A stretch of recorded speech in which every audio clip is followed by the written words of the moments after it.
Now, you may not realise this, but you're actually our first man on balance. Really? I'm privileged. Yeah, Very privileged. it's the first bloke. Wow. Which is thank actually you. quite appropriate, being the fact that you actually wrote a book on the balanced garden. Isn't that wonderful? I know, I love that. I love that.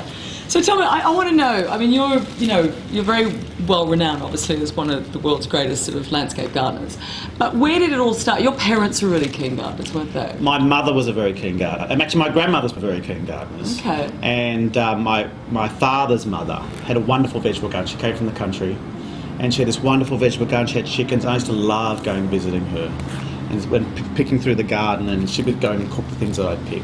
But my mother had a lovely, stylish garden, and very important to her was the fashion of plants, and she was actually a good plants woman, so she collected plants. Right. And she passed that ability on to me, because every child, she had 4 children, got their own plot of land in the garden. Oh, really? And you could do whatever you liked with it.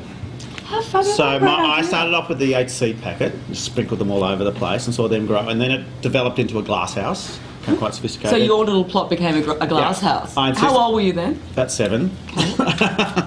And then insisted that it became a fernery, and I put ponds in there, and it got. At one stage, my parents said, "Can you just stop changing it and enjoy what's there?" So I think that's what encouraged me to come on and do design. How fabulous is that? What a great sort of structure to start with. Did she plan her own garden? Because what are we talking about? In what era are we talking about? It was the 60s. The 60s. Yeah. Okay. And she actually sort of designed the way she wanted. She did, and it was very much. She was caught that period between native gardens were very popular, and then she wanted to introduce some exotics. So it was that changeover period from really hardcore native gardens to doing more sort of softer English-inspired gardens. Yeah. So it was constantly changing. That's the thing I liked about it. What a great idea, having your own plot of land. That's a fantastic idea for people now, because we're sort of going back into trying to plant our own herbs and vegetables. And I'm finding, like, increasingly so, people are asking for plots of lands for the kids.